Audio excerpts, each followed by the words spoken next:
மக்கள் நீதி மய்யம் தலைவர் கமலஹாசன் எம்பி ஆக வேண்டும் என ஒருமனதாக கட்சியினர் முடிவு செய்துள்ளதாக அக்கட்சியின் துணைத் தலைவர் தங்கவேல் தெரிவித்துள்ளார்.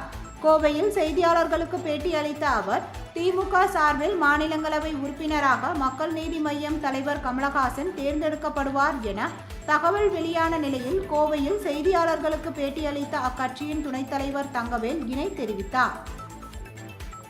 ஆட்கள் கம்மியாயிடுச்சாங்க. இல்லை, அப்படியெல்லாம் ஒன்றும் இல்லை. அதில் உங்களுக்கு வந்து ஏன்னா அரசியல் என்பது நீங்கள் பார்த்தீங்கன்னா வந்து ஒரு எப்படின்னா ஒரு சில வியாபாரிகள் வருவாங்க, இங்கே வந்து எது இடம் கிடைக்கும், ஒரு பதவி கிடைச்சிடும் சொல்லிட்டு வந்து போவாங்க. இது அரசியல் என்பது நான் ஒவ்வொரு இடத்துல சொல்கிறது இது ஒரு போராட்டம் தான். இது நீங்கள் வந்து வந்த உடனே வந்து நீங்கள் வந்து ஒரு பொறுப்பு கொண்டு வந்து வந்துடணும், பதவிக்கு வரணும் முடியாது. ஆனால் நாங்கள்லாம் பார்த்தீங்கன்னா தலைவரோட தொண்டர்கள், உண்மையான தொண்டர்கள், அவருக்கு கொடுத்த கட்டளைகளை நாங்கள் வந்து சிறப்பாக செய்கின்ற தொண்டர்கள். ஒரு சிலர் வந்தாங்க, அவங்களுக்கு இந்த இடம் வந்து நம்மளுக்கு சூட் ஆகலை, நம்மளுக்கு வியாபாரத்துக்கு வந்து இதெல்லாம் ஆகி இல்லை அப்படின்னு நினச்சிட்டு வெளியே போயிருக்கேன். மற்றபடி எங்களுடைய கூட்டம் அந்த தலைவர்கள் தான் ஒன்று போயிட்டாங்க ஒழிய தொண்டர்கள் வந்து அத்தனை பேர் நாங்கள் ஒன்றாக தான் இருந்து கொண்டிருக்கோம்.